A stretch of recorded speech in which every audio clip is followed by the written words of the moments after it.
आज के वीडियो में बात करेंगे भारत में छोटी नदियों का संकट। यह एक ऐसा टॉपिक है जिसके ऊपर कम से कम बात की गई है, ना के बराबर बात की गई है। भारत में हजारों छोटी नदियां हैं और वो वर्तमान में अपने अस्तित्व के लिए संघर्ष कर रही हैं और इसमें मुख्य रूप से मानव जनित कारण जिम्मेदार है।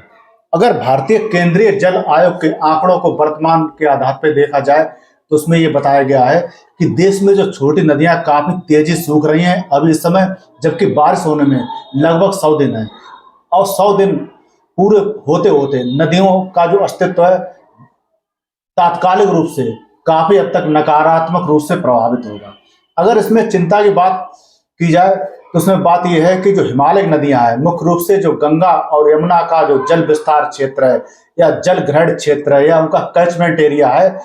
उसमें सूखा बहुत अधिक गहराता जा रहा है, अर्थात उसमें जो पानी की कमी है बहुत अधिक बढ़ती जा रही है। इस बारे में केंद्र सरकार भी चिंतित है और साथ में संबंधित जो राज्य सरकारें हैं वो भी इस बारे में चिंतित है और इसके लिए प्रयास भी कर रही हैं।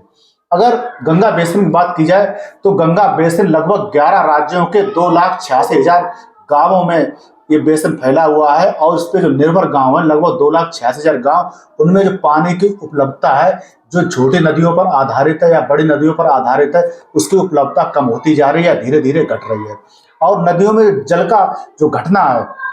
या जो जल का बहाव है बड़ी नदियों के साथ साथ छोटी नदियों में वो साल दर साल कम होता जा रहा है और नदी की धार है या नदी की जो धारा है वह कम होती जा रही है। इसके लिए प्राकृतिक कारणों को उत्तरदायी पूरी तौर पर नहीं ठहराया जाता है। जो अनुसंधान हुए उसमें यह बताया जाता है या पूरी बात स्पष्ट है कि इसके लिए मानव जनित कारण सबसे अधिक जिम्मेदार है। देश में अगर जल ग्रहण क्षेत्रों की बात की जाए तो देश में 3 जल ग्रहण क्षेत्र हैं, जैसे 13 बड़े जल ग्रहण क्षेत्र हैं, उत्तर भारत की नदियां और पठारी नदियां या दक्षिण भारत की नदियां। इसके अलावा 45 मध्यम जल ग्रहण क्षेत्र है और 55 लघु जल ग्रहण क्षेत्र। अगर जल ग्रहण क्षेत्र या जल विस्तार क्षेत्र या कैचमेंट एरिया की परिभाषा की बात की जाए तो वह उस संपूर्ण इलाके का प्रतिनिधित्व करता है या उस संपूर्ण क्षेत्रों को कहा जाता है जहां से पानी बहकर नदियों में जाता है और इसमें हिमखंड शामिल होते हैं, सहायक नदियां शामिल होती हैं। इसके अलावा जो बरसाती नाले या प्राकृतिक नाले इसमें सम्मिलित किए जाते हैं। और इसके अंतर्गत अगर हिमालय नदियों की बात की जाए तो उसमें गंगा, सिंधु और जो ब्रह्मपुत्र नदियां हैं या जो 3 नदी तंत्र है भारत में, इसमें जो तीनों नदी तंत्र हैं वो हिमालय के जो ग्लेशियर उस पर आधारित अर्थात ये सदा नीरा नदियां हैं। इनमें बरसात में बरसात का पानी आता है, गर्मियों में जब ग्लेशियर पिघलते हैं तो उसका जल इनमें बहता है।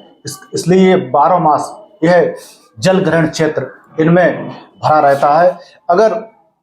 दक्षिण भारत की नदियों की बात की जाए तो दक्षिण भारत की नदियां, मध्य भारत की नदियां ये मुख्य रूप से बरसात पर निर्भर हैं और ये मौसमी नदियां हैं और इनमें गर्मियों में ये नदियां सूख जाती हैं या इनमें पानी ना के बराबर रहता है। अगर भारत के पास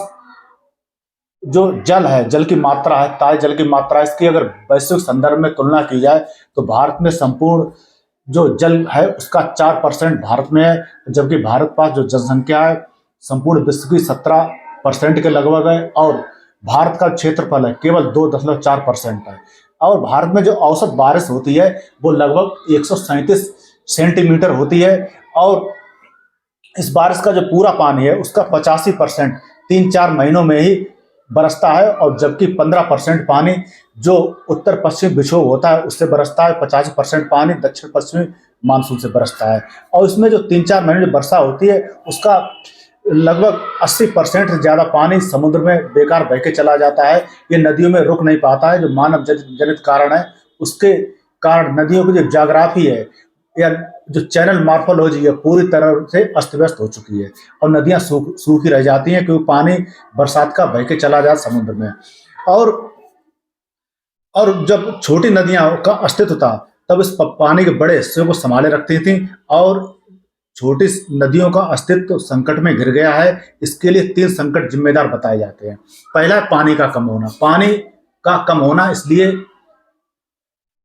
है क्योंकि वर्षा कम हो रही है, ग्लोबल वार्मिंग वजह से जो वर्षा का पैटर्न बिगड़ गया है। इसके अलावा जो मिट्टी और गाद की अधिकता नदियों के तल में काफी अधिक बढ़ गई है और जरा सा पानी बरसते ही बाढ़ आ जाती है क्योंकि नदी जल ग्रहण क्षेत्र क्षेत्र में जहाँ पे जंगल है, जहाँ नदियां निकलती हैं वहाँ पे जंगल कट गए हैं, और जिससे जो पेड़ों की जो जड़ें वो समाप्त हो गई हैं, और जड़ें मिट्टी को बांधे रखने का काम करती थी। जड़ों के समाप्त होने से भू अपरदन, मिट्टी अपरदन बढ़ा है, और मिट्टी बहकर नदियों की तली में भर गई है या जम गई है, जिससे नदियों की जो गाद है उसकी अधिकता बढ़ गई है। इसके अलावा जल प्रदूषण, इसमें मुख्य रूप से प्लास्टिक को लिया जा सकता है, जिसके कारण नदियों की जल धारण क्षमता बहुत अधिक कम हो गई है। और इसके अलावा ग्लोबल वार्मिंग में जो मौसम में बदलाव हुआ है पूरे विश्व में भी, और मुख्य रूप से दक्षिण एशियाई या उष्ण कटिबंधीय गर्म शीत वाले देश जैसे भारत में इसका बहुत अधिक प्रभाव देखा जा रहा है कि वर्षा अनिश्चित हो गई है, या वर्षा की अनिश्चितता बढ़ी है, और वर्षा कभी बहुत अधिक होती है, कभी बहुत कम होती है, और वर्षा जो बहुत अधिक होती है वो काफी केवल कम समय के लिए होती है, जिसका जो पानी होता है बहुत अधिक उपयोग में या यूज में नहीं आ पाता है। इसके अलावा जो सिंचाई के लिए नदियों में बांध बनाए गए हैं, नहरें निकाली गई हैं, और नदियों के प्राकृतिक स्वरूप से छेड़छाड़ किया गया है, जिसके कारण जो नदियों का अस्तित्व संकट में पड़ गया, मुख्य रूप से छोटी नदियों का। अगर उदाहरण देखा जाए, अगर उत्तराखंड जो पर्वतीय राज्य के संदर्भ में, तो उसका जो गढ़वाल और कुमाऊं मंडल है उसमें जो नदियों की दुर्गत बहुत अधिक हुई है, क्योंकि जो गंगा बेसिन में जल संकट का कारण यहाँ पे उभर के आया है या स्पष्ट हुआ है। इसमें ये बताया जाता है कि जो जागेश्वर या अल्मोड़ा जो स्थान है, वहाँ पे जो गंगा का प्रवाह जो कुछ समय पहले तक, लगभग 25-30 साल पहले तक 500 लीटर प्रति सेकंड था, जो वर्तमान में घटकर मात्र 18 लीटर प्रति सेकंड रह गया है। अगर गैर हिमालयी नदियों की बात की जाए तो इनका स्रोत मुख्य रूप से भूमिगत जल स्रोत होते हैं, या प्राकृतिक चश्मे या झरने होते हैं, और ये लगभग साल भर इनमें पानी निकलता है, लेकिन इनमें पानी फिर भी काम चलाऊ बना रहता है, और जब बरसात होती है इनमें पानी की अधिकता से भरपूर हो जाती हैं। और ये नदियाँ मुख्य रूप से गंगा के मैदानी भागों में बहती हैं, और गंगा के मैदान में जो नदियां बहती हैं उसका 80% जल जो गैर हिमालयी नदियां हैं, सहायक नदियां, छोटी नदियां, उनसे प्राप्त होता है, और गैर हिमालयी नदियों से जो प्राप्त जल से जो गंगा जैसी बड़ी नदी है अपना अस्तित्व बनाए रखती है। इसके अलावा 20% जल केवल हिमनद वाली नदियों में बहता है, जैसे गंगा हुई, यमुना हुई या ब्रह्मपुत्र। अगर वैज्ञानिकों के अनुमान की बात की जाए तो जो देश में लगभग 12,000 छोटी नदियां हैं जो उपेक्षित हैं, और उनके अस्तित्व पर संकट गहराता जा रहा है। अगर उदाहरण इसका दिया जाए भूतकाल के संदर्भ में, तो 19वीं सदी में बिहार झारखंड में लगभग 6,000 नदियां ऐसी थी जो हिमालय से उतरकर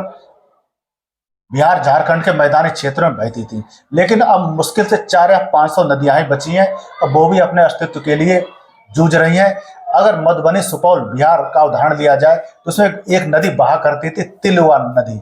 तिलयुगा नदी, और ये कोसी जो नदी वर्तमान में है, जिसे बिहार का शोक भी कहा जाता है, उससे बड़ी या विशाल नदी हुआ करती थी, लेकिन यह नदी मानवीय अतिक्रमण के कारण सिमटकर कोसी नदी से भी छोटी रह गई है, उसकी सहायक नदी बन के रह गई है। और अगर जो नदियां ये समाप्त हो रही हैं, छोटी नदियां समाप्त हो रही हैं, यह केवल बिहार या उत्तराखंड की बात नहीं है, ये पूरे भारत की बात है, पूरे जिले की बात है, या पूरे कस्बे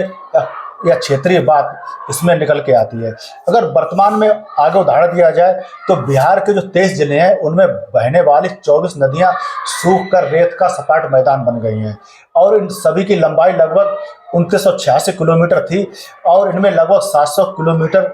में गाद भर गई, अर्थात इन नदियों का अस्तित्व लगभग समाप्त प्राय हो गया है। और इसका जो कारण बताया गया है, उसका कारण यह है अंधाधुंध रेत खनन, नदी जल ग्रहण क्षेत्र की जमीन पर अवैध कब्जा, रिहायशी कब्जा, इसके अलावा जो बाढ़ वाला क्षेत्र है, जो खादर जिसे कहा जाता है, जैसे गंगा यमुना के क्षेत्र, वहाँ पे खेती किसानी करना, इसके अलावा वहाँ स्थायी निवास बना देना, जिसके कारण जो नदियाँ अपने अस्तित्व के लिए जूझ रही हैं। और इसके अलावा जो भ्रष्टाचार, भारत में जो राजस्व संबंधी भ्रष्टाचार है वह भी एक मुख्य कारण है, क्योंकि जिला स्तर पर जो कई छोटी नदियां हैं, जो भू माफिया के कारण या खनन माफिया के कारण उन नदियों का जो राजस्व रिकॉर्ड में उनका कोई ब्यौरा दर्ज नहीं किया जाता है या किया गया नहीं है। उन्हें केवल कृत्रिम या बरसाती नाला बता दिया जाता है, और अभिलेखों में उन्हें केवल नाले के रूप में ही, बरसाती नाले के रूप में ही दर्ज किया जाता है। अगर गुरुगांव या गुरुग्राम की बात की जाए तो ये सहायनी नदी पर बसा है, और नदी ग्रहण क्षेत्र बसे होने के कारण गुरुग्राम में हर साल बहुत अधिक बाढ़ आती है और लगभग गुरुग्राम पूरा ही डूब जाता है। लेकिन सहानी नदी का कोई भी राजस्व रिकॉर्ड उपलब्ध नहीं है, ना इसे राजस्व या अभिलेखों में दर्ज किया गया है। अगर छोटी नदियों का अस्तित्व संकट में पड़ता है, छोटी नदियां बड़ी नदियों की सहायक होती हैं। अगर उनका वजूद संकट में पड़ता है तो बड़ी नदियों का वजूद संकट में पड़ता है। छोटी नदियों में प्रदूषण फैलता है तो बड़ी नदियों में फैलता है। अगर छोटी नदियां समाप्त होती हैं तो बड़ी नदियां अपने आप ही समाप्त हो जाएंगी। तो ये तो हुआ जो छोटी नदियों का संकट है उसकी बात।